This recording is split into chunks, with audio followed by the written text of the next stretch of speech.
Most people have no clue that the majority of synthetic supplements are derived from petroleum and coal tar. And I had the opportunity to play with some of which will be future NFL Hall of Famers like Marshawn Lynch and Aaron Rodgers. Clients will come to us and they'll just be like, hey, why did my SEO revenue go down so much? And we're just like, well, did you stop spending a lot on ads? They're like, yeah, I cut off ads this month. It's like, well, that's because they're not Googling your name anymore. 60, 90 days ago, and you're like, how do we not have any money in the bank?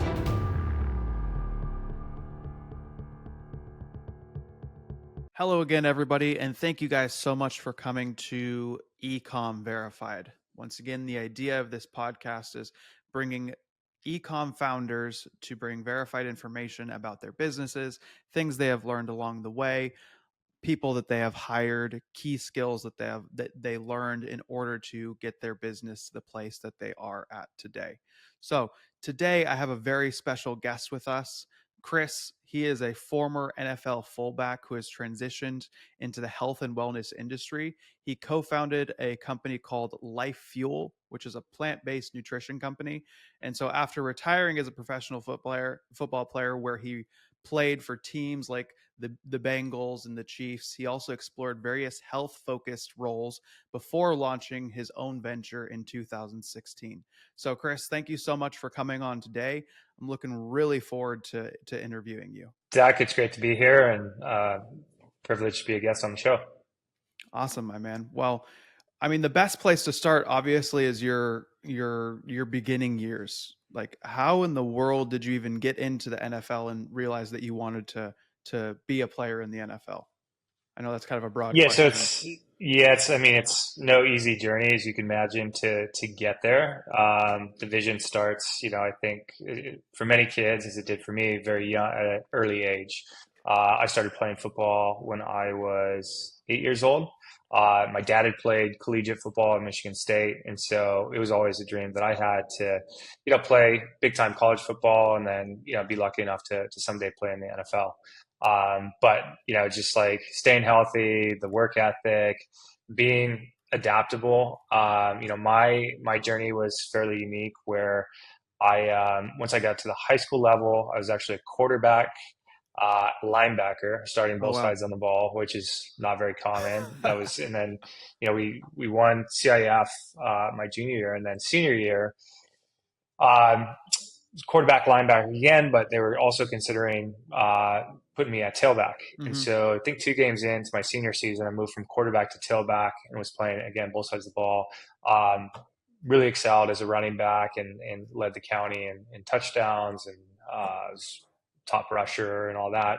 Got back to the finals. And so got a lot of, I guess, attention around that. But, when it came time to look at, potentially extending my career and playing at the collegiate level, a lot of the, big time college offers just never came. There were no scholarship offers. So I was faced with a tough decision. It was either kind of go to a JUCO for a couple years and try to demonstrate what I could do and then get picked up later, or go to maybe a university where it was like D2 or just like football was on a kind of a lower scale, or where it was really secondary, like, Ivy League, East Coast schools. And it was just, helped me got into school, but, wasn't really the primary path after that.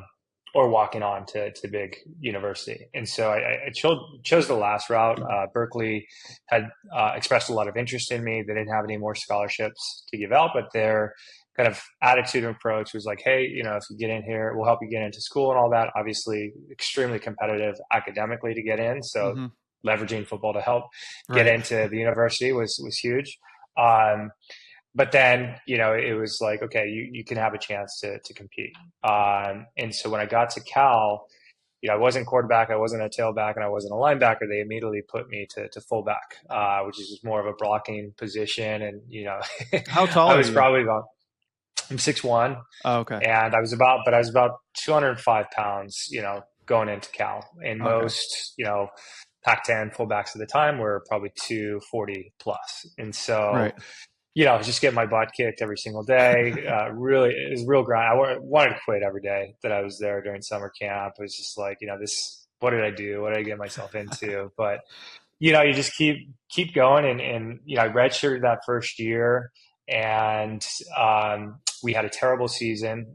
So I luckily didn't burn a season of football and was able to get acclimated to the university and stuff. But then we had a new coaching staff come in the following year, and it was Coach Tedford, Jeff Tedford out of Oregon.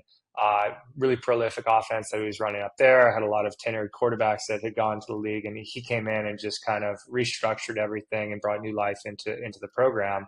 And that's when I got kind of a new chance, a new opportunity to kind of show what I could do. We were pretty beat up at both the tailback and fullback position in spring ball, and so I was playing both positions, and really um, did some good things on the field. But then I had kind of weight coaches pull me aside and say, hey, you've got a real shot here, but you're going to have to bulk up. And so I wasn't on scholarship. So I went back home to Newport that summer, was hitting the weights hard and just like eating, whatever I could, as much as I could, As much, yeah. trying to just move the scale and, maybe put on like 5 pounds that summer. And then got back up, was battling out for, the starting position, and got to the end of training camp, and coach pulled me in and said, my running backs coach called me in and said, you've done a great job.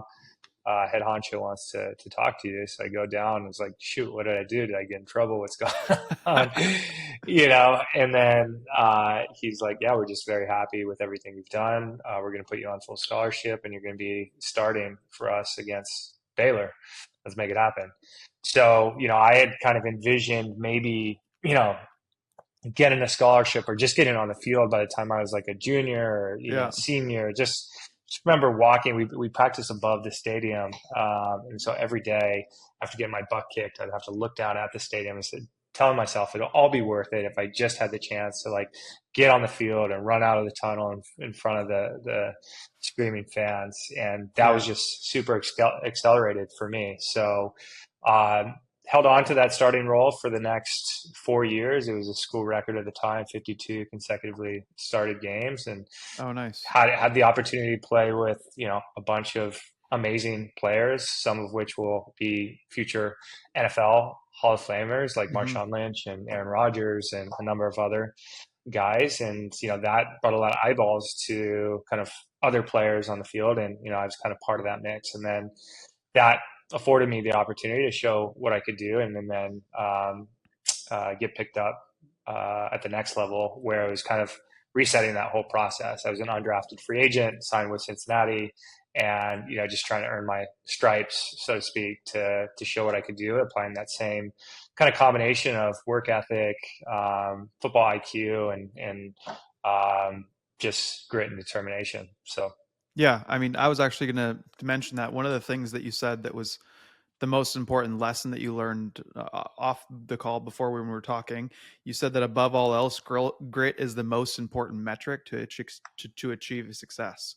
And obviously you found that even just period through your college years, right? Even before getting in the NFL, that's kind of what led you there, is that grit. Because I mean, as far as like physique goes, you weren't born 6'8", 280 pounds or whatever, right? So it was grit. Yeah, absolutely. And when it's football, a lot of it's, so there's some luck involved and timing and all that, staying healthy. Sure, injuries are a big thing with the game, but that I think even with those setbacks, it's what grit is going to get you through that, right? How bad do you really want this? And so, if I look at the recruiting class that I came with at Berkeley, there's 20 some odd, maybe 30 guys on scholarship, and physically, yeah, if you're doing it on pure like size and speed, those guys, deserve to be there based off of that alone. But I had what I felt was a good track record and confidence that I could compete at that level. And then, just, telling yourself and, obviously having a good support system around you, family, friends that are encouraging you, help build that confidence. But it's just continue to work through those setbacks, because there was never an easy path for me. Like I said, I wanted to get like mentally, it was super tough. And, that little devil on your shoulder saying, just throw in the towel, you're not good enough. This isn't for you. And I think trying to silence those like internal voices and slowly build that confidence, say, no, I got this. Like, I'm going to keep pushing. I'm going to keep working, is really, the by far and away the number one factor that I found contributing to. Yeah, absolutely. That's awesome. And then as far as the brand goes, did you start it when you were in college, when you were in the NFL, or after? No, so it was longer after. So I left the Oh, okay. NFL in 2000, graduated Cal 2006, was in the NFL 2006 to 2009. Was then kind of trying to figure out what I was going to do next with my life. Everything I had done outside of football was more finance focused. So I was Hmm. actually studying for my Series 7 and thought that was the route that I take. And then a former teammate from Cal called me up and said, hey, he was going over to Italy to play football. And he remembered me talking about that. I have Italian ancestry. And so, like, if I could leverage and use football to then go travel and just, Hmm. you know, see the world, then absolutely I wanted to consider it. And so I was kind of debating it because, like, mentally I was ready to move on from football. But I was like, why not? Let's see, what happens. Yeah. And it was amazing experience. It allowed me to play for the pure love of the game again, and So you made played a in ton of Italy. great. Yeah, yeah, yeah. So John Grisham wrote an amazing novel called Playing for Pizza, Uh-huh. pretty much identical to my experience during that time. So, it wasn't running out of the tunnel in front of like 100,000 screaming fans, but it Right. was, again, largely it was all Italian players except for three American players, was kind of the rules. And so played with, one of my former, college teammates, and we had an American coach, and it was a lot of frustrating, very frustrating, obviously, Yeah. because the skill level obviously wasn't up to the caliber that I was used to Right. in America. But again, the heart was definitely there. And for me to be able to, I guess, transition away from the sport, that was such a blessing because, and again, it took all the politics and kind of business away from it. And just, again, it was like playing like a Playing for kid the again love of or the in game. college. Yeah. Yeah, yeah, exactly. Um, so, and also it was during that time where I really took a even more vested interest in my own like health and wellness. Hmm. Having played the NFL, I ended up bulking up to 240 plus pounds, and so didn't feel great at that body weight. Right. Joints hurt a lot more. I was dealing with like a lot of heartburn and just gastric issues and all that. Just the sheer amount of volume of food that I was eating, even though I was very mindful about like what I was eating. Definitely Right. not to the point of what I know now.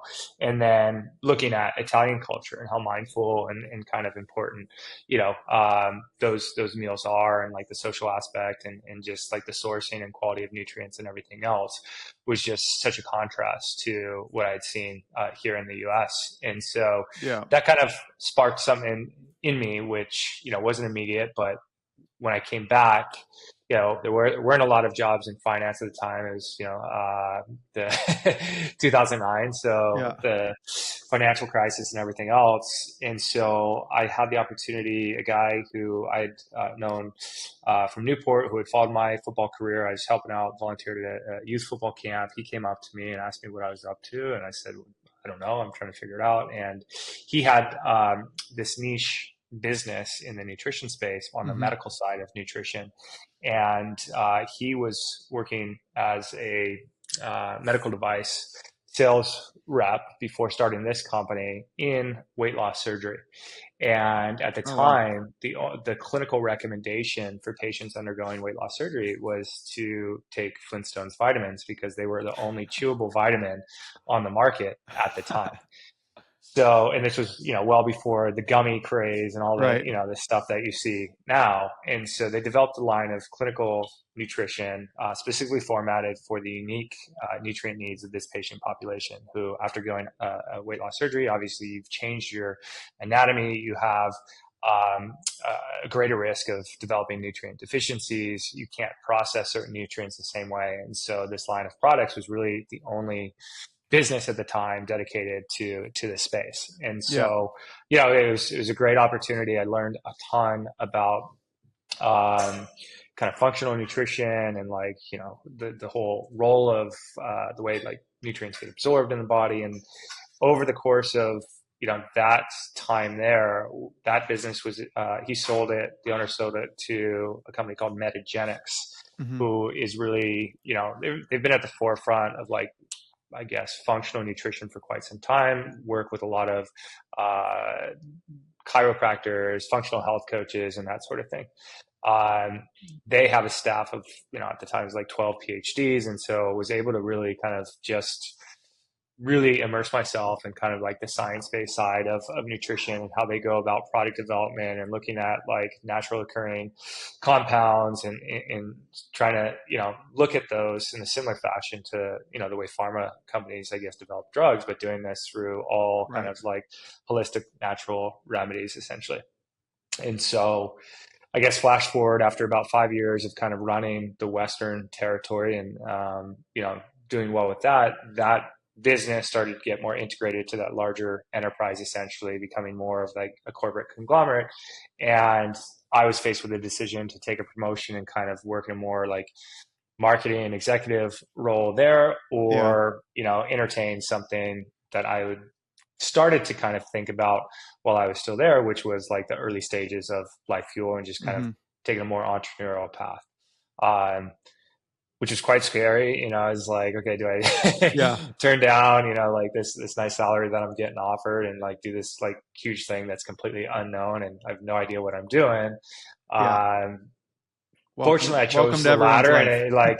yeah, and it's been a beautiful journey, and I've learned so much since. But that was kind of the trajectory for me, and having I think that foundation on the medical side of nutrition has really kind of influenced the way that we've gone about building our company. Yeah, yeah, I love that. And I was going to ask you as well, like Italy, it must have been crazy for you seeing the difference between kind of what they fed their athletes there compared to what we kind of feed our athletes here in the US, and all like even like the stuff that maybe athletes don't necessarily take serious, but like things like Gatorade that are just like loaded with sugars and stuff like that. Like it's wild the difference between the two cultures, and even like the quality of the ingredients. Because I mean, I'm sure you noticed too. Like you go over there, you eat a bowl of pasta, you're fine. You eat a bowl of pasta here, and then all of a sudden you're bloated and not feeling good. Yeah. So how did Yeah, the there's so much fear around food here in the Mhm. US, and rightfully so. And to your point, there's just so much stuff that is allowed in our food here that Yeah. they just don't allow over in Europe. So, And how did that kind of influence of being in Italy affect Life Fuel? Like, did it have a big influence on it, or was it mostly your time with those with that company? well, it had a huge influence because what we're trying to do at LifeFuel beyond what we're doing on the physical product side is really trying to educate people around, that holistic Yeah. lifestyle, essentially that, that is really well integrated to the culture there. It's like Blue Zone and Mediterranean diet and all this like Hmm. buzzwords now, but it's a lot simpler than that. It's just about, mindfulness around food and really candidly giving a shit where your products are Yeah. coming from, and we've just gotten so far away from that. It's just the commoditization of everything. I mean, even now you walk into a supermarket, even the healthier ones like Whole Foods, it's just it's a lot of garbage, Yeah. sadly. And so the only way to kind of get back to knowing and trusting things is going to a local farmers market or the farm itself, asking the growers, how they're raising it. Is it spray free? Is it this or that? And so just becoming an educated consumer. And so that's what we really try to advocate for. And nutrition and our products are just like the vehicle through which we can have more meaningful conversations and kind of raise this level of awareness and consciousness about some of these larger issues. And if that starts from a selfish place, so be it, right? Like you got to start somewhere. If you Yeah. want to look better, feel better, or whatever, great. Like put something better in your body and Yeah. let's have a conversation as to why this matters, why it's important, and how that's going to help you and benefit you over the long haul. Yeah, absolutely. And that kind of just leads into like the early stages of Life Fuel. What were some of the biggest challenges that you faced during those early stages of taking that uh, plunge from not taking the salary to just jumping right into a business? yeah, I mean, it's probably too many to name, but I think really just not knowing, not having done it before. Hmm. You don't know what you don't know, right? Yeah. So it's the model, I think I had the fortune to kind of see the model that was working firsthand within like the practitioner side of the business, the medical side of the business. What we were advocating for at that time was kind of this hybrid model, and really more of like an e-com model was the direction that we're going. And so the way that business was structured is a lot of times you'd have physicians who were trying to carry product in house, and then you've got like this whole like you're trying to train your dietitians how to be salespeople, and it was just kind of Yeah. like very clunky. And a lot of people didn't have the space or time because they're so busy trying to manage patients and schedule surgeries and everything like Mm-hmm. that. And so what we had done is kind of introduce this. Um, it was essentially a kind of like a whitelisted e-commerce page within our kind of main website that allowed the physician to kind of had some control over, what products they wanted, their specific recommendations that aligned with their practice protocols and all that. And then it was, maybe they had like the patient walking out with like the physical products in the office, but then everything else was online. And Yeah. so the subscription nature of that was really how that business grew over time, because one, patients had to take these products for the rest of their lives based off the surgery that they've done and their Mm-hmm. practitioners recommendations. And so like there was an obvious need to doing that. So like from a model standpoint, like that, some of that was definitely applicable to what we were doing, and wanted to kind of develop the subscription model because we're solving a similar problem, but in a broader sense, right? So the problem Right. that we're trying to solve is a lack of nutrition or loss of nutrition from even the healthiest foods that we eat, right? Just the disappearance or the dilution of key micronutrients, essential Mm-hmm. vitamins and minerals in the American diet. So something like LyfeFuel, our hero product, the Essential Shake, really feels the need for the majority of Americans to kind of align with what they're not getting from the diet. On the business side, we tried to do it, very minimally. We had like just a simple landing page to start, just to like email capture that I think I Yeah. built myself. So, we're definitely capital constrained, and there was a lot of things that exist today that didn't exist then. So it was like, you're wearing so many different hats, Yeah. and not knowing exactly where to focus time, energy, and attention. You've just got to do so many different things, it feels like. So I think those are some of the challenges. And as we started to grow and have success, supply chain and just running out of stock, like that really hamstrung the business for quite a long time, because we were trying to kind of protect cash flow, wait to the ideal moment to like put in that next round of inventory, because it was our own money at the time. We didn't Yeah. have like inventory financing, and you're playing the credit card roulette game and all this stuff, trying to just figure out how to make it work. And we had an Amex card, and then the way that Amex does it, it's kind of tied to your personal stuff. So there'd be times in the business where we're late with the Amex, and then that's shutting down like my personal credit, and it's just like super tough. And Yeah.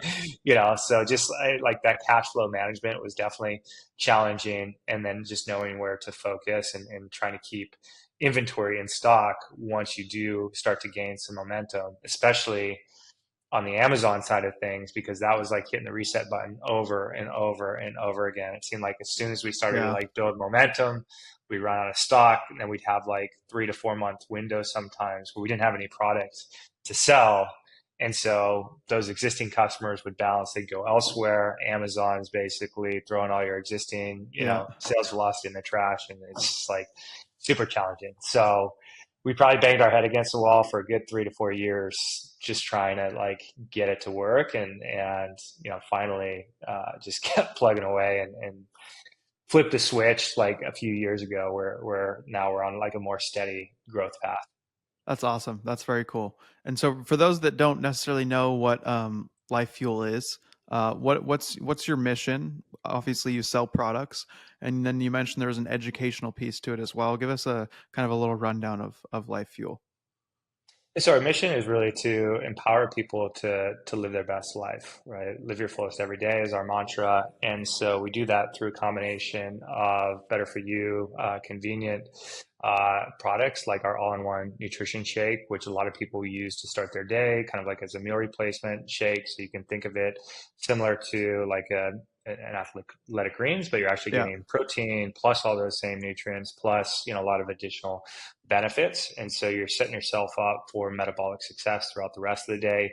You're going to control blood sugar. And there's a lot of, you know, what we do is we use more therapeutic levels of essential vitamins and minerals. So like in our Yeah. product, you're going to get more D3, K2 than any other product in the category.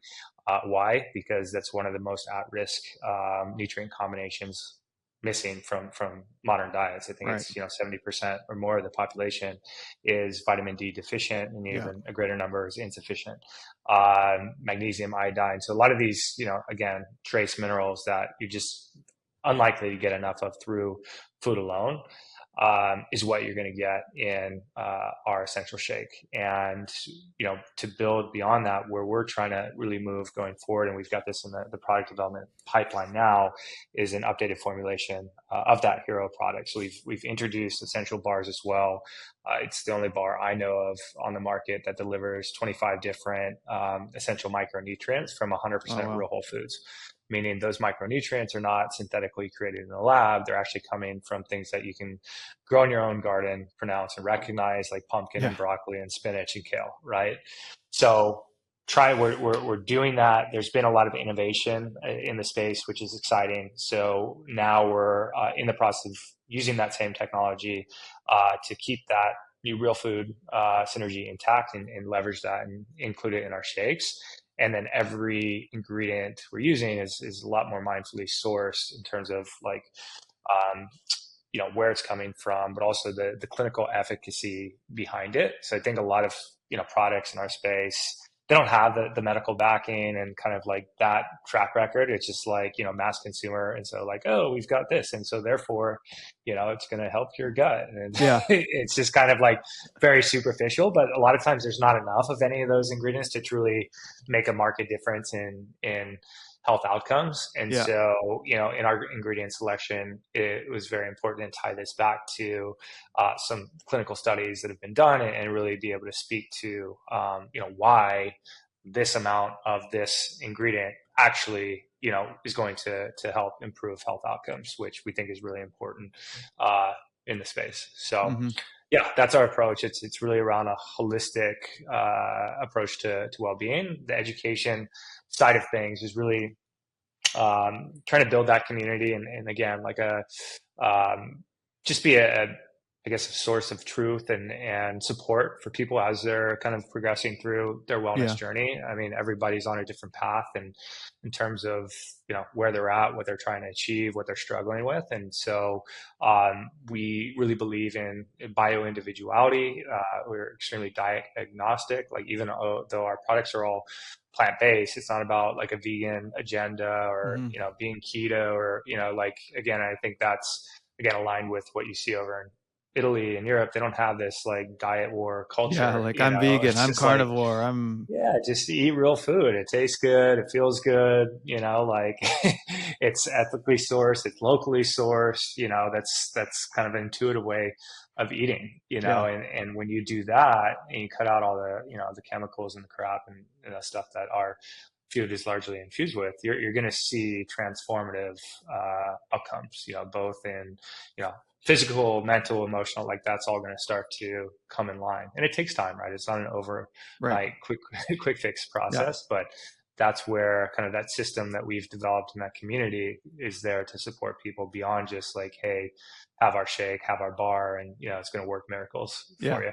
Yeah. Yeah, It always takes time. People think it'll be quick, but it never is. yeah, yeah. So you guys aren't like any specific, like, oh, we're a vegan brand, we're dairy free, we're this, we're that. You guys, We check all those boxes, you know, because I think that's important, in terms of, you know, the like what people are looking for or what they avoid, and that's personal mm-hmm. preferences. But like, gluten-free, soy-free, corn-free, vegan, keto, like, we cover the gamut because we're focused on like pure quality sources of nutrition. Our reason and rationale for being on the like plant-based side and not like whey-based proteins is just like it's really, really challenging to get high quality whey-based protein. They go Yeah. through like a crazy processing Mm-hmm. to, it's, and yeah, they had, most of them have an inflammatory effect on the body, Right. and they're just not very suitable for majority of the population. As an athlete, that's like I was consuming, probably 3 whey-based Yeah. protein shakes a day because, I had to put on weight, but I was always bloated and, a mess Yeah. afterward, and never really made the connection until I started out trying like a plant-based alternative. Unfortunately, at the time, like they all tasted like dirt, so it was like really tough. But Yeah. that's where we saw an opportunity for doing what we're doing at LyfeFuel, is make a great tasting product that people actually enjoy and look forward to on a daily basis without any of the negative side effects of whey protein and some of the other animal-based proteins out there. Yeah. And so far as like building your diet philosophy, because obviously there's a lot around them, did a lot of it come from even like the ways that you chose to manage your diet while being an athlete, or was a lot of it done in Italy, or was it a lot of it done during your job in the medical kind of field, or I think all it's of the been like above? a lifelong process and Hmm. evolution, really, because I think, so much of it early days was influenced by, what you inherit from your parents, essentially, right? Yeah. So, I wasn't really, educated or taught a whole lot at that point in time. It was just like we ate what we ate as a family, and like, um, it wasn't always the healthiest meals necessarily. Like I mean, Sunday dinners was always like important, and my parents were great about trying to cook as much as possible, but they were also very busy. And Yeah. so there was a lot of fast food and just, different things as well. Right. And so that understanding and education didn't come until later. Definitely, as I think got into, I had like when I was probably about 12, like I was like, really fit for a bit as a kid, and I went through like a chubby phase, and then I got to a point where I was like borderline might not be able to play football because they in California there's specific like weight and age cutoffs or whatever. Oh, So okay. I like my first diet was the cabbage soup diet at like 12 years old or something like that. It was absolutely miserable, but it helped me shed the weight and kind of meet that criteria. And like had a remember running the track with like a garbage bag on to try to sweat it out, and just like That's all this hilarious. stuff that I had to do, as a young kid. And then, from that point on, and then once I started like hitting the weights in like middle school and then high school, that's where like my physique really started to change. And I took a more vested interest in like learning about, okay, like macronutrients and what I needed, and like, how that all influences, I guess muscle growth and size and all that. Hmm. Then it was later stage, I kind of maintained that consciousness throughout, college and the NFL, but not like super, super dialed in. Like I was never on like a diet. I was just always trying to eat everything to put on Yeah. weight kind of for that. Everything that was Like, in front of you. Yeah. yeah. So there was like a 10-year period where it was just like, just eat everything. And so psychologically, that's tough to kind of unwind, because once you stop, I guess, training at that level and you're not burning as many calories, if you still eat that way, you're going to Exactly. balloon up, right?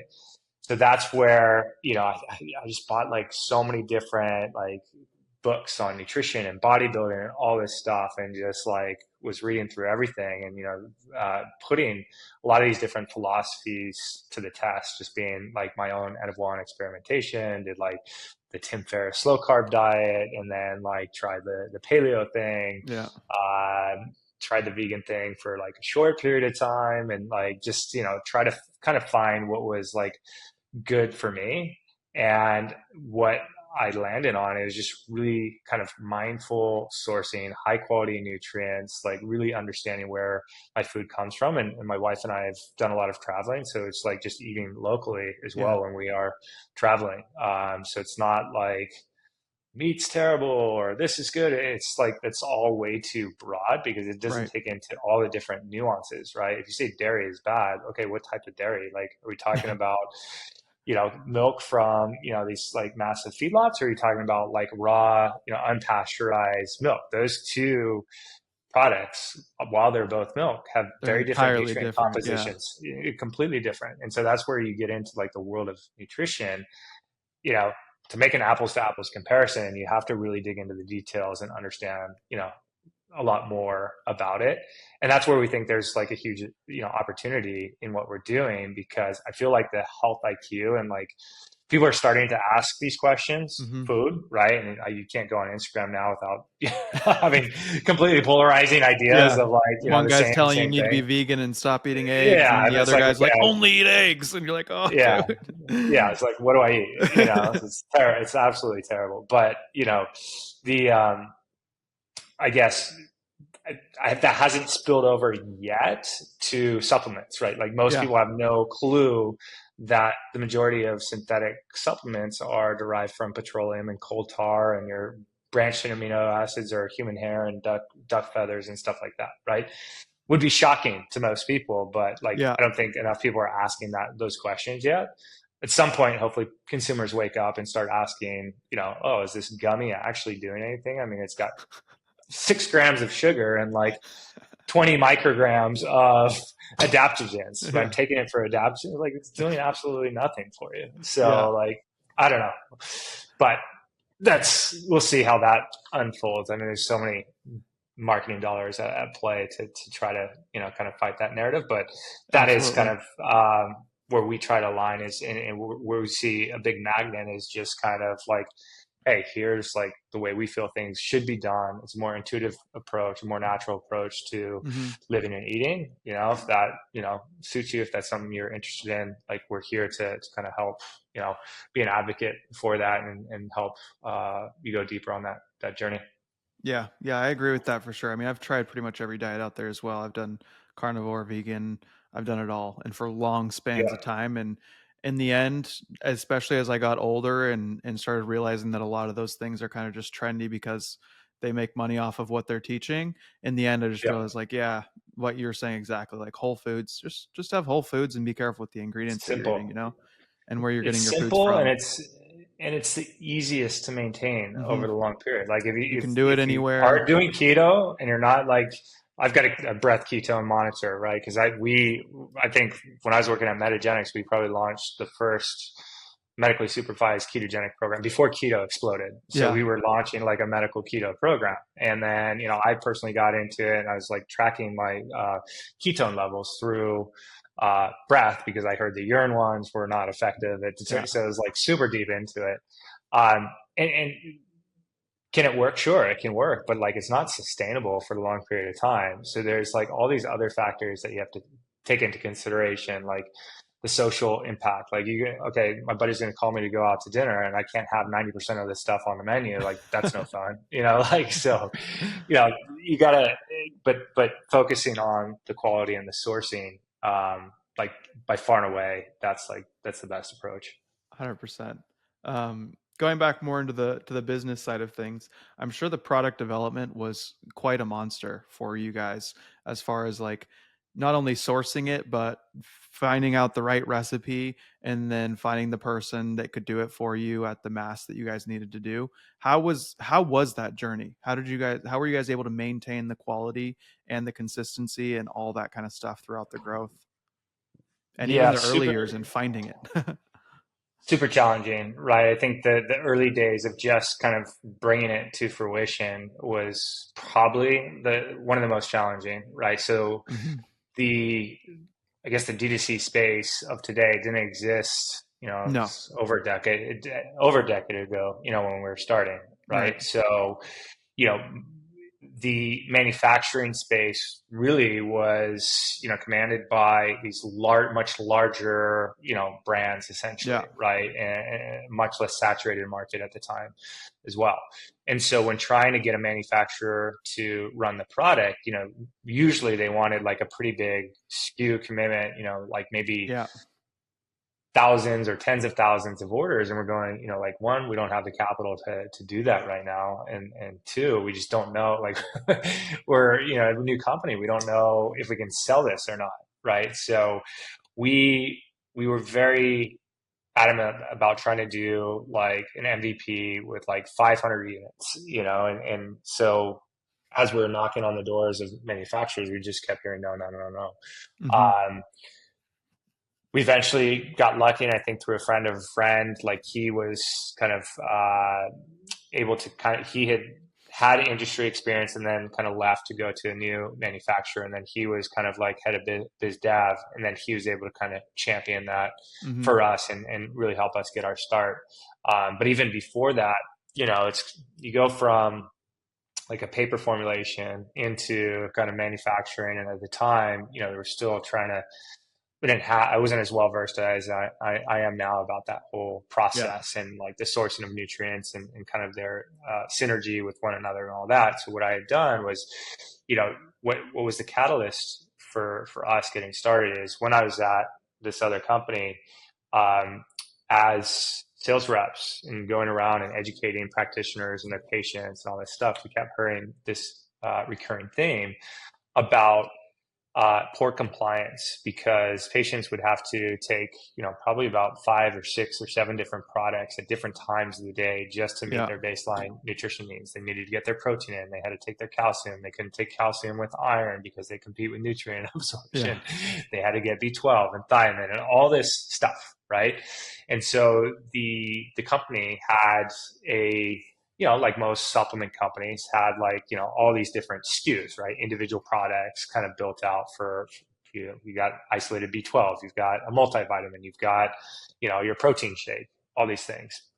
What we wanted to do is create like a all-in-one nutritional solution that would make it easier for patients to get everything that they need and simplify the number of products down from like 6 a day down to maybe 1 or 2 a day.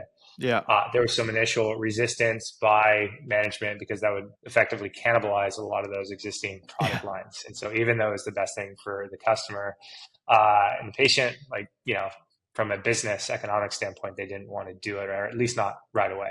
Yeah. So that was really frustrating to see, but that's what, ultimately became the launch point for doing what we're doing at LyfeFuel, saying, okay, and as we started to dig into the data, we started to understand that there's a much broader market to address beyond just like weight loss surgery. As most Americans are suffering from the same, Right. vitamin and mineral insufficiencies. And so just trying to paper that together, looking at, reading through a ton of white papers, looking through a lot of, resources that exist that have done nutritional studies and have aggregated, percentage of Americans that are deficient in this and this, cross-referencing that against other kind of nutritional sources, making sure there's no contraindication between different things. And that Mm-hmm. got us to kind of a paper formula. And then putting that into practice at the manufacturing level, that was another 2 years just going back and forth on sampling, because like something can look great on paper, but then if it doesn't like work in end product, or if it Yeah. doesn't taste great, like we're not going to be able to sell it, or we might be able to sell it once, but we're not going to be able to retain anybody. Yeah. So I'd actually moved back to Italy during that time, and it was like coaching CrossFit at a former teammate's gym, and just trying to build this business off the side, and like was getting samples from that manufacturer that decided to take the product and run with it, and eventually, yeah, after, I don't know, like the 10th iteration, we finally got a sample back that we felt confident in running with. And so it was like, okay, like, I guess we're in business. Like, let's move forward now with like our first PO and make it happen. And so, yeah, again, like it was just like standard, we wanted all these things. We wanted to be like, okay, no plastics and this and that. And Yeah. like, and there's a lot of compromises that you had to make along the way. Um, and so like our product today has changed a little bit over the years. The packaging is definitely a lot different than what we started with, and it's going to change massively again. But that's because we have so much more first party customer data now. We know what people are looking for. And two, I'm way, way, way more involved with the sourcing process now. I've learned so much. I mean, I've got this like crazy extensive database of like ingredients all over the world and like exactly what we're trying to accomplish with this new product. So it's really exciting. But the first, just bringing the product to market was certainly a challenge. And but listening to customer feedback has been super valuable in continuing to grow and develop and evolve it. And so then as you guys scaled and continue to sell more products, obviously one of the things you were mentioning is, running out of products. How did you solve that problem? Yeah, so I think that's been one of the things that was important early on. Even though we were just like this, small nothing business to start, we always had the vision of getting to scale at a later stage. So having that infrastructure in place at the beginning was super important. So that meant working with a manufacturer that had all these quality standards already in place, that had the capacity to scale, so that when we achieve those higher order volumes, like we wouldn't have to go then change manufacturers or put new processes in place to achieve that. So that was where, going and inspecting the facilities, making sure they had everything buttoned up, and we felt good about that was made it easier as we progressed, because there's nothing, I guess, new that needed to be put in place at that time. It was just really, I think, a matter of trying to really pin down accurate sales velocities, especially cross-channel when you're looking at both like Amazon and Shopify, and we're trying to do that manually via spreadsheets, and it was just never precise. And there's also so much variability in lead times. I think a lot of the times we were told, okay, it's like 10 to 12 week lead time. Sometimes it was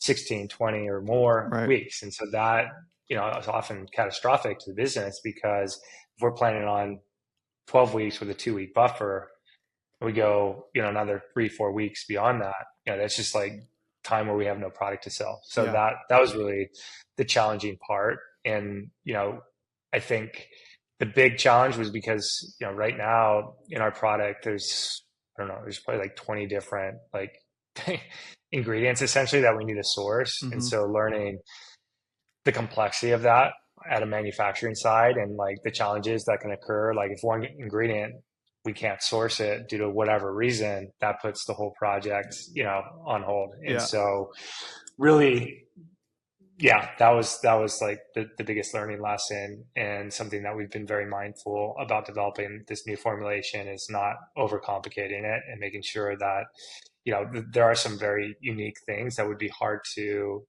replicate if we needed a backup supplier. But the simplification of it will help to improve lead times, hopefully, moving forward. That's awesome. Very cool. And then on the marketing side of things, what was kind of the strategies that you guys employed to take your product to the market? Like, you're like, hey, we have the product now, let's go to the market.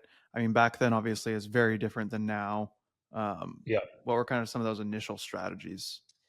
Yeah, so Amazon definitely carried us for the first probably three or 4 years, I would say. We could never get the website to really, equate to what we had done on Amazon.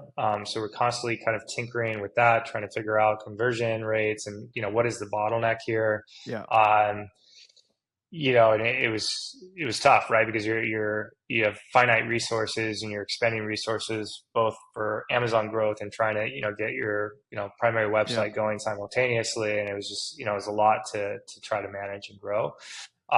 We didn't, we were working with an agency early days, and I remember they started, like, that was our first like experiment with like Facebook ads and all that. And when they got going, like, they were driving a ton of revenue. And then we looked, and then, like, again, this is like, we didn't really understand customer acquisition costs, return on ad spend, like all this stuff, right? We're just looking at top lines, like, oh, this is awesome. This is like sick. We're selling so many products. Yeah. And then, like 30 days or, like 60, 90 days go, and you're like, how do we not have any money in the bank? What's going on? Like, this is crazy, and then you realize, the customer acquisition costs, how much they're spending on marketing, and that's just chewing up all your profits. And so we really had to kind of rein in things on that front and say, hey, like, guys, we got to have like a different approach here. We're not this venture-backed company. We really have to have a, profitable and sustainable mindset to what we're doing on the marketing side. And so, it's been more of like a grassroots kind of slower growth and development process. Like we do a lot on like the SEO and content side of things. Like that's been good for us to help diversify our traffic sources and kind of nurture, things that people that are coming into the site. Affiliates have been good for us as well, like independent bloggers and people in the space that are kind of writing about the topics, health and wellness people. So that's been a good source of traffic. And then I would say only recently, and still not compared to like, your traditional D2C site, is where we've figured out a strategy to Meta that's working within our business metrics. But that's more like whitelisting stuff that we've seen to be more effective than any like cold prospecting stuff that we've run through our account. So there's, some fun things that are going on there now. That's awesome. So one of the things that you mentioned was Amazon. I'm guessing you guys are probably still pushing a good amount of revenue on Amazon and spending a lot of time in it. What are some of the things that you see working on Amazon currently right now, especially in the supplement space? Because that one's pretty tricky on Amazon.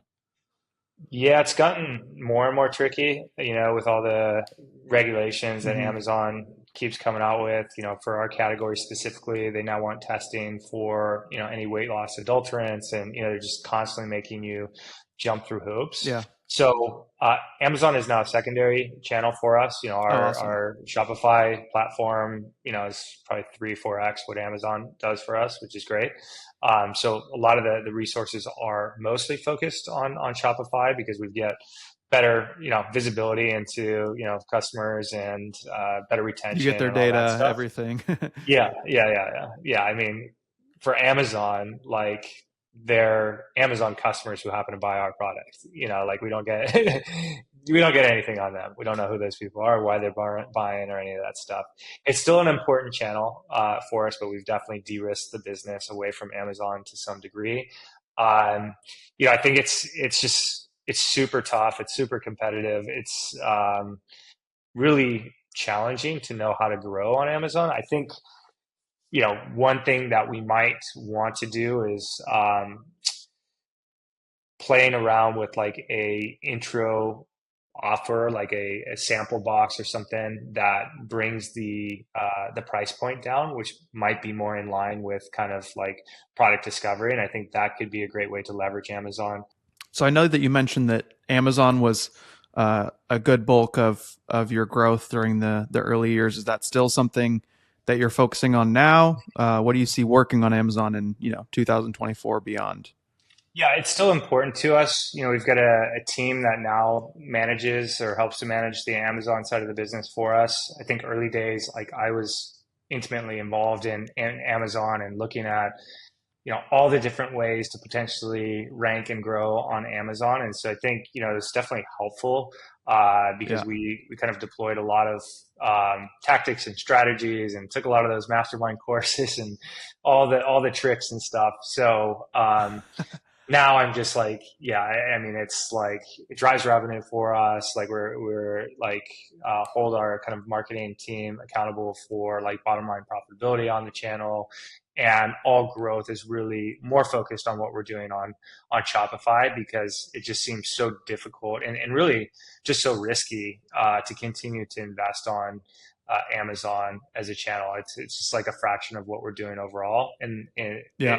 Amazon has just kind of continued to put roadblocks in our way. Without Absolutely. without Especially in the any. supplement space. Yeah, it's just like, it's not right. We've been selling on Amazon for 9 years now, and for them to like shut down the listing without notice and stuff, it's just, it's crazy and it's frustrating. It's not fair, right? But what can you do about it? And so that's just like we've made a very conscious effort to really focus growth off of Amazon and de-risk the business, and fortunately we've been able to achieve that through our direct sales and grow Shopify as a channel. Were there any strategies that you had on Amazon to like divert some of those sales or traffic to your Shopify? Like for example, I know that there's one brand that I was talking to the other day where they in like the actual packaging, they put in like little pamphlets that say, "Hey, 50% off if you order on our Shopify," or whatever. Are there Yeah, anything like that or any strategies you employed? So we have, not to the extent that we know like some of our competitors have done, and it's kind of like a little bit of a gray area. But like Yes. I would buy competitor products and just kind of like reverse engineer, like see what they're doing. A lot of Uh-huh. times it would be that insert trying to drive people back to the website. With us, we are selling in like just a digital packaging. So it was like we didn't have it's not like a Cracker Jack box where you're going to put a prize or something Yeah. inside, like dig through the powder to get it. So we didn't have the same, There's a coupon halfway through. yeah. So we didn't have like the same ability to do that, but we did kind of test like printing stuff on the back panel where it was like a SMS type tool. And so that kind of worked effectively because it allowed us to build up like a mailing list of Yeah. SMS subscribers and then kind of send some of that traffic through to Amazon. But yeah, you used to be able to do, I think, a lot more than probably you can do now. There's a lot of things that we did learn where like people used to have like a review sequence. So if like somebody Hmm. left a 5-star review, it goes to your Amazon page. If it was less than that, they're like diverting it through their own customer service page. There was we found a way to get, was it like vendor central access through bundles or something, when like bundles was Oh a wow. thing early days. And like the way to, because like we only had 2 SKUs originally, and to have like Uh-huh. vendor central access or something to open up all these different marketing tools, you needed to have like, I think it was like 5 SKUs or more. And so we created these product bundles that then allowed us to get access to like these new features and marketing stuff. So that's, we yeah, the first few years, there's like so much stuff that we did on Amazon, just trying to like figure out how to, climb the rankings essentially. But still, I think because we sell a premium product, like that's always, I think, a bit of a challenge, right? If you look at like we're on Amazon, you type in meal replacement shakes, you've got like LyfeFuel at $70, and you've got like Boost at $20 that you buy at Yeah. Costco. It's like, so there's not really an education play there. It's just like, okay, what is like what is the customer looking to spend? Do they already have a price point in mind? If so, then we're probably outside of the market for 80% of the people that are looking for meal replacement. Whereas like direct to consumer traffic, like it's more nuanced, it's more education. We're able to kind of be that magnet, so to speak, to the people that care a little bit more about where their ingredients are coming from and stuff. Yeah. I wonder, I just thought of this interesting strategy, especially with, is yours liquid or powder? Like, do you Powder, sell oh, okay. So yeah. I was wondering, because I was thinking about this for like even like protein powders and stuff like that. Like if you put like a QR code at the bottom of like the bucket or the bag or whatever that says Mm. reorder now for like 50% off, and have those be the packaging for Amazon, so that then everyone just scans the Yeah, QR once they're done with it.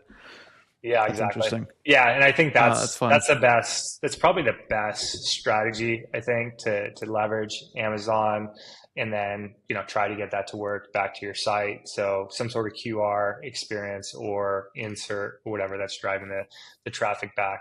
And what we could do is we'll probably wait until we have like the new product, but like do Hmm. like more of a sample size, or like a pack of 5 or a pack of 7 Yeah. that's in a box with sachets, and then maybe there's Yeah. something in there that drives people back to us directly. So Yeah, that's cool. Just give them a little taste of it so that they can see if they like it or not. yeah, exactly. And then, so you mentioned the majority of your sales are kind of coming through Shopify right now. What strategies are you employing to? I know you mentioned some SEO stuff in there, some Facebook ads. What are the kind of the main ones you're focusing on? Yeah, so it's a mix of, I guess, a lot of the traditional D2C kind of acquisition stuff. SEO is still like really important for us, and so we're continuing to dig into like what we can do on that front. We've got a relaunch of the site going live sometime in the next couple of weeks, and so that's going to tackle and address probably a lot of those SEO issues that might be inhibiting some of our ability to grow through Yeah, organic content. And especially in our category, like the EEAT, whatever algorithm. And so there'll be kind of more of an expertise and authority kind of function on the page where we make sure to have all the schema markup and a lot of that stuff. One thing that we're testing, we're actually first to market with this, is a kind of a digital twin of myself. And so that's really leveraging several different AI models, essentially. So it's an Mm-hmm. LLM model, a generative video and audio model to basically sit here and have a conversation, not to this extent, but kind of mimic some of that so that we have a dedicated sales rep, if you will, to help move people through, educate people as they have questions on the site, and kind of align them with the best option or options for them. So and I think that's like, for me with ecom, it's always been interesting because if most people will probably get like 90 something percent of just people that come to the site and just Yeah. bounce, right? It's such a massive amount of traffic and Yeah. not really any clue as to why they came there or they left, right? And I would equate that to like, okay, let's say, you walk into like a Ross or something and there's just like stuff everywhere and there's like no real directive as to like, you know, what you need or anybody versus like a Nordstrom's and somebody's there like having a conversation, guiding you through the department store and like really curating, the stuff that's going to fit your specific needs. And I think that's where, a tool like this can be extremely powerful on a go forward. So excited to get that launched alongside the new site. We rolled it out 2 weeks ago. Again, first to launch, I think in the world with this company. So super exciting Oh, wow. stuff, but still really early days in terms of like where, and that's, for us as a business, just overall leveraging a lot of that. I mean, we've built the business to be very lean. We're 100% outsourced team essentially, and have been able to kind of toggle things on and off and throttle up and down based off the needs of the business, which has kept us like very agile, but also have been very early adopters of a lot of tech that have, really helped to accelerate our growth. Yeah, absolutely. That's awesome. And so on the SEO side of things, what are some of the strategies that you guys are doing to bring traffic to you mentioned content. Yeah, so I mean, producing great content, obviously, that's paramount.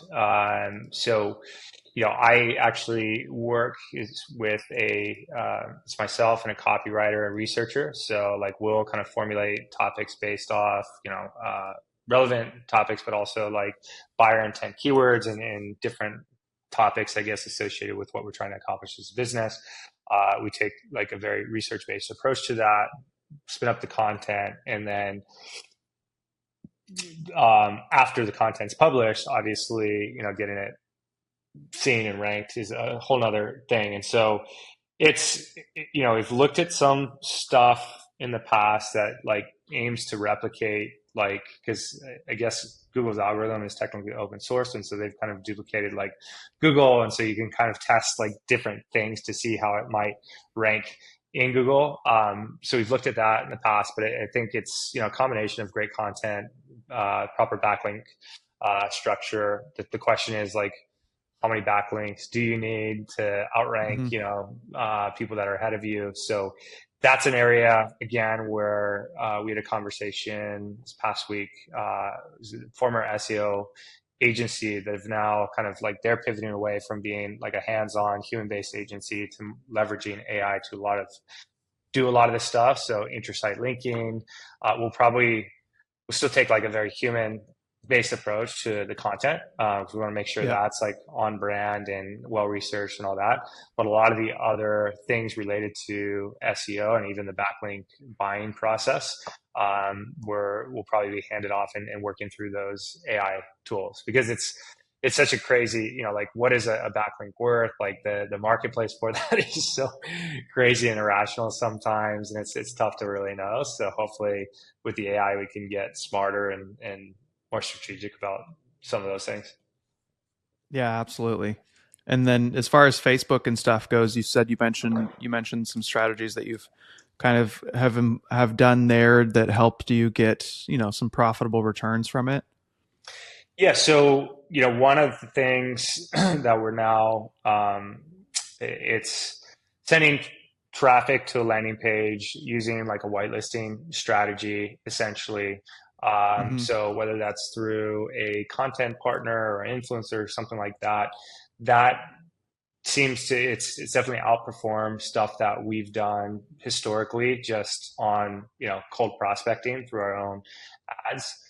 Oftentimes, depending on the content of those ads, we're seeing really high engagement in terms of like comments and stuff, which again helps to bring down CPMs for that content, and I Yeah. think Meta to surface those to the right prospective buyers. And so we've seen really good results. That's definitely something that we're pushing more resources into now and trying to scale and grow, and seeing if we can leverage Google in a similar fashion, but that's more search query based, and then kind of dropping it to more targeted landing page before sending it over to a product page, and just looking at potential keywords that again have strong buyer intent that Yeah.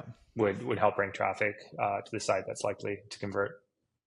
Very cool. So mainly all of your advertising efforts are done through SEO, Meta, and then Google Ads as well. You mentioned, or Yeah, just yeah, and the okay. way that we approach that, we look at again, we've looked at a lot of the attribution tools. A lot of them are really not great, candidly. I mean, I think to really understand kind of the effectiveness of your marketing dollars, you have to look at like incrementality testing and like some of those things.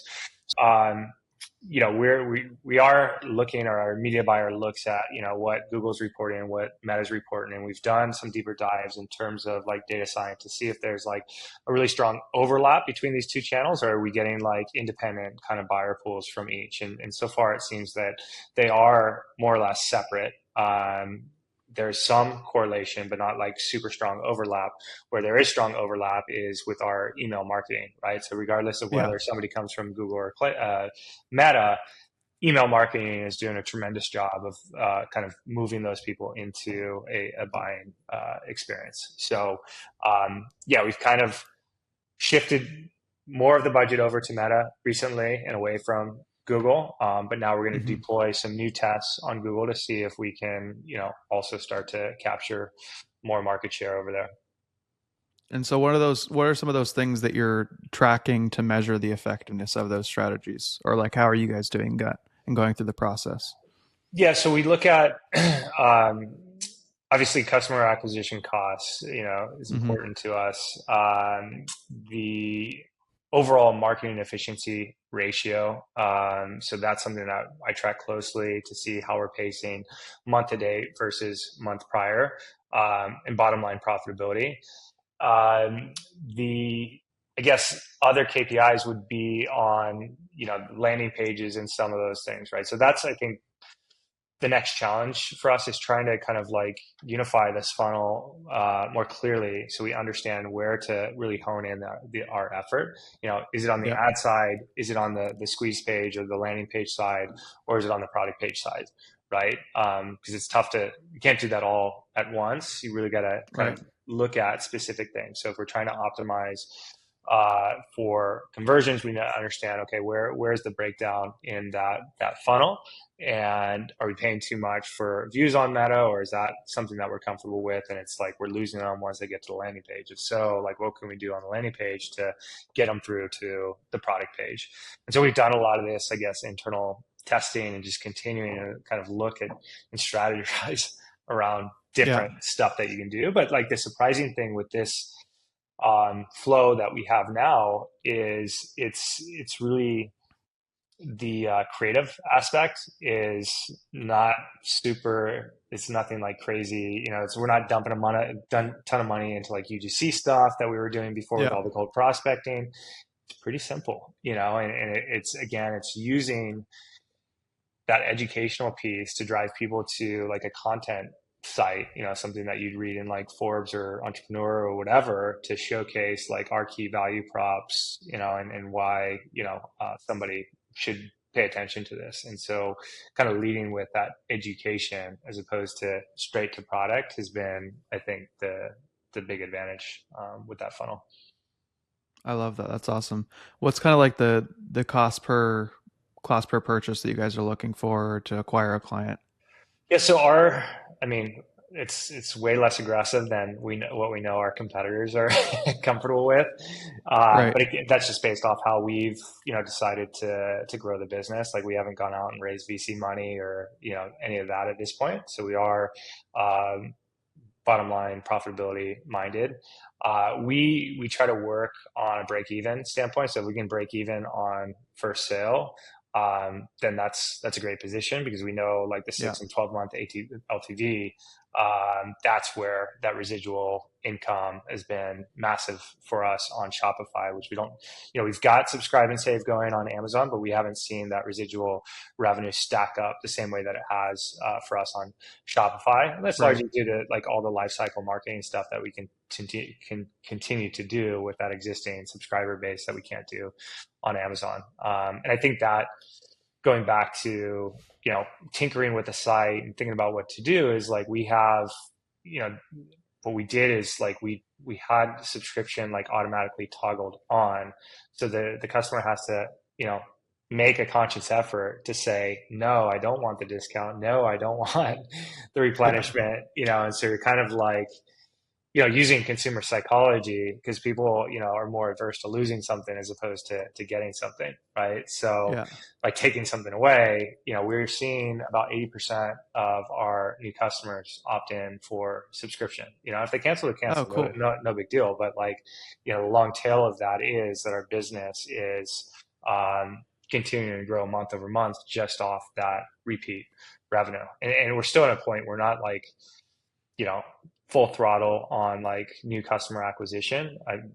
About 60% of our revenue comes from repeat purchases, and it's only about Mm-hmm. 40% on new customer growth. So like paying attention to those retention metrics is really important to us. And that's where, if there's things that we can do, and there are things that we're looking into now to like further gamify kind of that subscription based model, almost like the digital like punch card, right? You go to your local Yeah. ice cream shop, you buy, five or whatever, you're getting your six for free.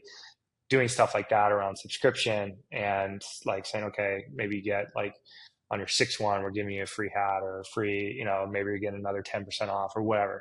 I think if we can lean into that side of things, that's where we can maybe move, whatever our, let's say we're at 4 sales now. If we can get to 5, boom, that has an immediate like, profit impact on the business. We can go from 5 to 6 or 6 to 12. Like that is massive, massive, massive for the business. So I think that's really Yeah. important to consider, especially if you've got a consumable, like how to make that work for your business and not just focus on new customer acquisition Right. because people are leaving you as fast as they're coming in. That's Yeah. not a great place to be. So Yeah. Then there's something wrong with your product or something like that. yeah, It's exactly.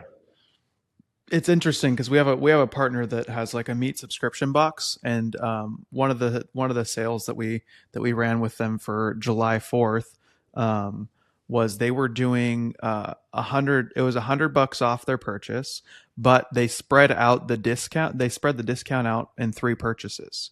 Mm, So since it's a subscription box, you can only eat so much meat. So yeah, you order one box, and then your next order gets another $30 off, and then your next order gets $40 off. So nice. eventually they're having to order 3 times in Yeah, order to get that full discount. And then they even threw in like free burgers, which obviously in the meat industry, burgers are super cheap. So it's like, hey, also with your order, you get free burgers. yeah, So I think adding things like that and making not only incentivizing people to come back to you, but also incentivizing them to, like you were saying, actually subscribe and stick around for the long haul. There's ways that people can get creative because I feel like people can just think that they can just do it how Amazon does. It's like, oh, I'll just offer a discount for it. And it doesn't work. It doesn't always work like that. Even as a yeah, consumer for myself, I'll click the subscribe button, but then after my purchase, I'm going and I'm unsubscribing immediately, totally. just to get that discount. So Yeah, I really like that approach too, because you're still protecting margin. I don't know what their yeah, cogs are, but maybe they're breaking even or maybe making some money on that, as opposed to, let's say if they did, your first box free or something like that, then yeah, they're probably going to get a lot of people that just want the first box because they want free stuff and then are going to right. cancel, versus, now we're getting the right customers who are going to stick with us over the longer haul. They've actually spent money with us, and it's changing the offer to appeal to the right target market. Yeah, and be fair, they can afford it too. So I'm not even sure what their cost per good is specifically for that offer, but they do like 6 million a month, so they're doing Yeah. just fine. Nice. Um, and then as far as like other metrics that you're looking on as far for your ads, like are there anything specific that you're looking at as far as like your CPMs, or is that more on like you're just trusting the media buyer on that level? Yeah, mostly trust in the media buyer. I'm more looking at a high level instead of like a granular Yeah, level, see how we're pacing month to date, making sure, we're not just burning cash, unwisely. For us, and I don't know if it's just due to the nature of the space, but our CPMs are like, relatively high, markedly higher, I think, we use a yeah, tool called Veros.io, I believe. And that allows us to kind of benchmark against similar companies, whether that's based off niche industry or like spend metrics, revenue metrics, and all that stuff. So historically, we've always had slightly higher CPMs. Not super concerned around that as long as like the CAC is backing out and we're seeing right. profits go up in line with revenue increasing at the end of the day. So, and the other thing, which we haven't figured this out yet, but we're trying to figure this out, is like what is the halo impact of like that ad spend on Meta on Amazon? Yeah, There's definitely a correlation there. I read an article the other day that it's like usually anywhere between like 18% and could be of like 30 or 40%, but like trying to nail exactly down what that is tough. So like if you're not taking that into consideration, you might, be shortchanging yourself because like that meta spend could have like a really strong halo effect to what's going on Amazon. And if you're to kind of yeah. pull those sales back into the data, that's going to substantially change your CAC and your ROAS and everything else. So Yeah, it's the same thing with SEO too. We see it all the time.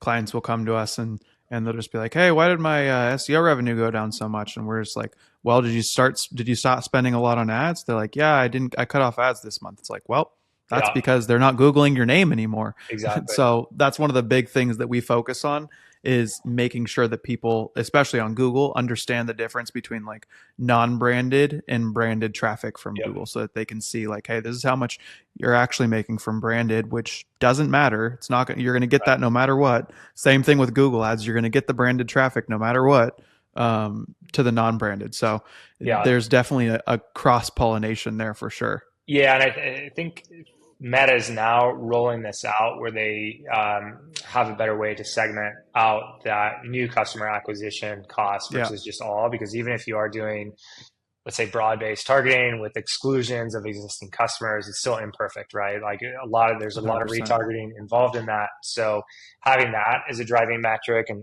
whether it's Google or Meta or anything, like that's way more important than just like a pretty picture of like, okay, blended Yeah. ROAS, or like what is my true cost of acquiring a customer, you know? Yeah.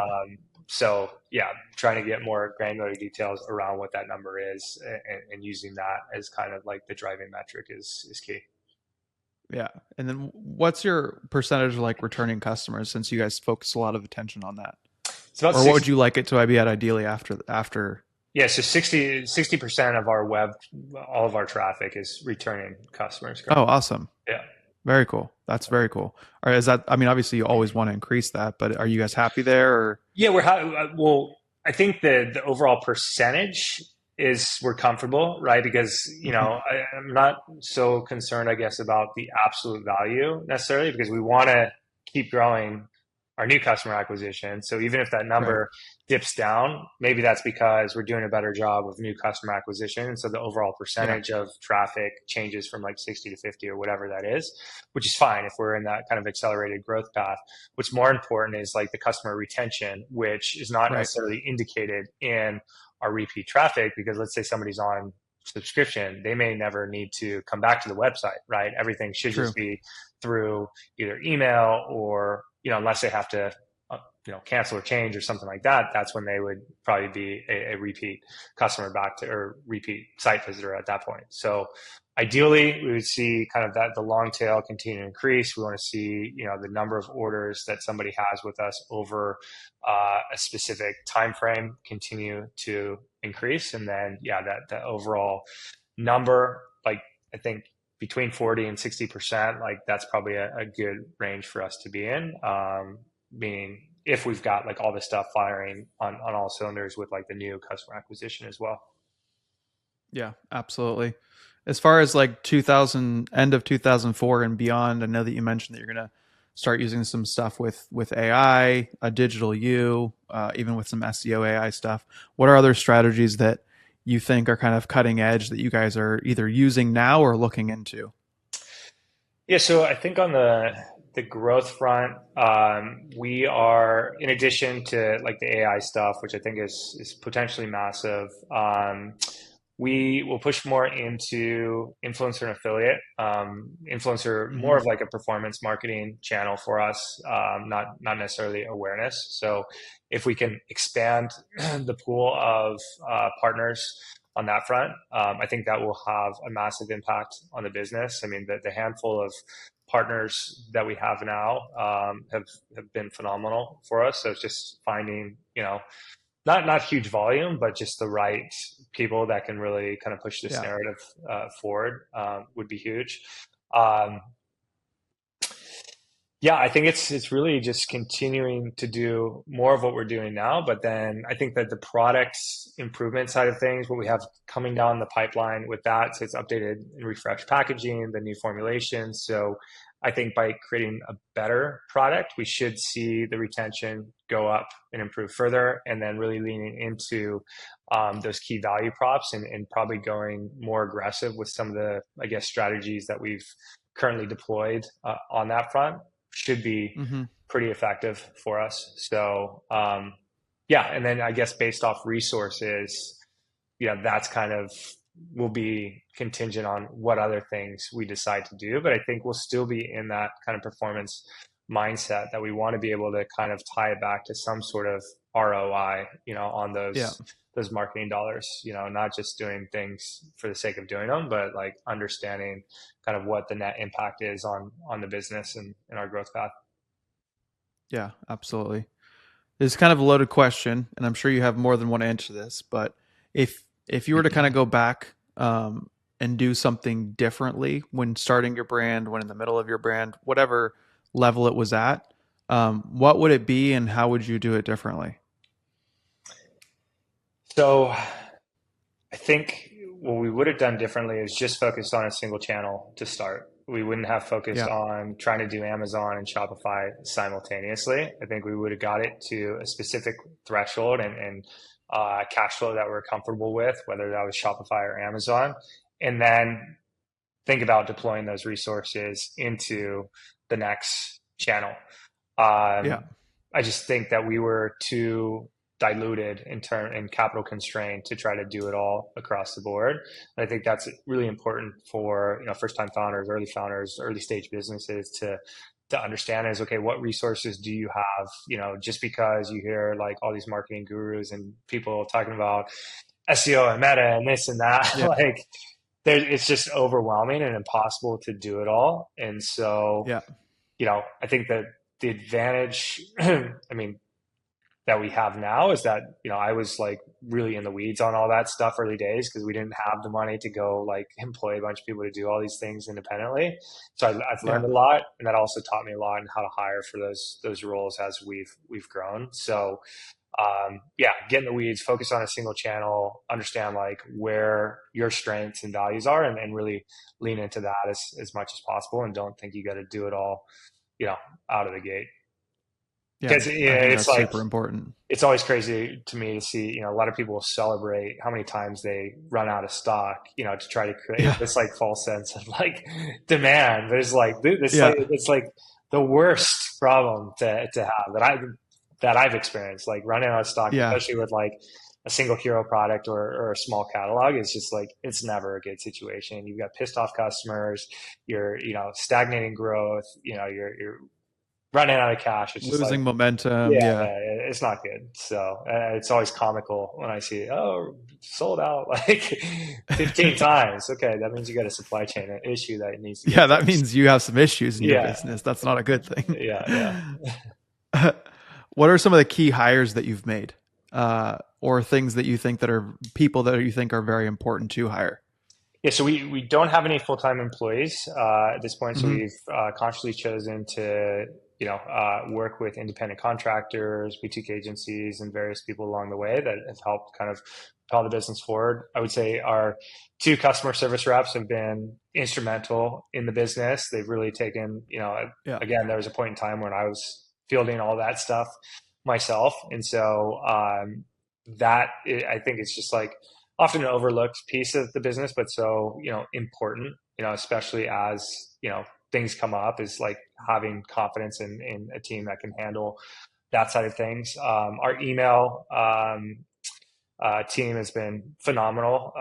It's actually, he's over in India, and he's great. He's extremely affordable, and he's an expert at what he does. He knows Klaviyo inside and out.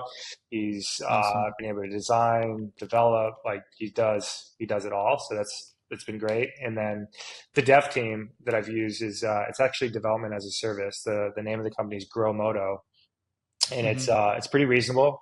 And they do a tremendous job. This will be showcased once we launch our website, but they've been able to work through like complex things. They've been able to, really design, develop it, and do a lot of complicated stuff, and have done fantastic job at it. And like they work through Asana, so it's like very in Slack, so it's very aligned with our workflow and stuff. So it's been great. Yeah, very cool. One of the things that, to kind of wrap up, one of the things that I always ask guests are to give two different pieces of advice. Well, one piece of advice to two different people. The first group of people are people that are just starting off their brands. Maybe they don't even know what they're going to sell yet, or they do and they just haven't sold a product yet. So those that are just starting off. And then a piece of advice also for those that already have, some momentum. They've built a pretty solid brand, but they want to continue to scale it. Yeah, so for I guess the people first starting off, I think that the most important question to ask yourself is like, why does the world need whatever it is you're trying to make? Like, does the world really need another t-shirt? Probably not, right? It's probably going to be a tough business to, you know, scale. Yeah. Now if your t-shirt is like revolutionary nano, fabric, and like Weight loss changes t-shirt. colors and all that, whatever. I don't know, maybe there's something there. So I think it's like really important to kind of think through the problem that you're solving and that aspect before going full throttle in, and because that's going to be the driving force as to kind of what keeps you going, like that why, Mm-hmm. and like what is it that is going to get you out of bed and like keep going when shit gets tough, because shit is going to get tough. It's not an Yeah. easy path, you know. So that's really important, and like really what your, I guess, goals are for the business, because that's going to inform, what path you take. That why is fundamental to the reason why we haven't gone out and chased like venture capital, right? We believe in like a slower growth process that allows us to kind of build this thing profitably at scale, right? And so I Mm-hmm. haven't had this like, okay, we need to be at scale within 5 years. Like if it takes us 10 or Right. 15, that's cool. Like, it's providing me with, a lifestyle that is comfortable and agile and all that. And that's great for me. So, Yeah. yeah, that would be my advice to early founders. To established founders, um, yeah, I mean, it's probably just avoid the shiny object, right? I mean, I know I've been probably really bad at this, right? You always think that there's, oh, this guru or this, tool or this Yeah. thing is gonna, revolutionize my business, and maybe it will, right? Um, Rarely does it, right? So really being able to kind of think through if there's a true need there, or if it's just like a nice to have, and then Yeah. what is the cost of that? Is it really adding value to your business? Do you have a proper system in place to evaluate the effectiveness of it? And really being conscious about the ROI of everything, right? Because that, I think Hmm. is your number one job is the capital allocation, right? Where you spend your dollars, which are finite, and what is kind of the impact of every dollar you spend, right? So, and if you do a really good job of that, you're going to have, a business that is growing profitably and sustainably over time. Beautifully put. Beautiful. Chris, thank you so much for your time. If people want to find you, if they want to find some LyfeFuel, try it out, steal your strategies, where can they find you and find your products? Yeah, so LyfeFuel.com, LyfeFuel.com is the best place to discover our products. You can send us an email through that'll eventually find its way to me, I'm sure. Or you can find me on LinkedIn would probably be the best place for like a business connection. I don't spend a lot of time on any of these social media sites, but LinkedIn, Yeah. at least it provides an additional filter, I guess, for me of like credibility and like allows me to see if it's worthwhile to have the Yeah. conversation or not. So Absolutely. Well, awesome, my man. Thank you so much for your time. Really appreciate it again. And look forward to chatting more. thanks so much for having me. It was a pleasure.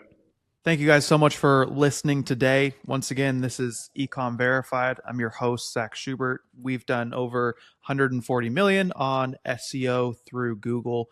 And my goal is to bring you verified ecom owners that are looking to scale their own brand, but teaching you how they scaled their brand in the past, telling their story so that you can take it as inspiration. You can take their strategies, their tactics, and implement them in your business as well. Thank you guys so much, and I will see you on the next one.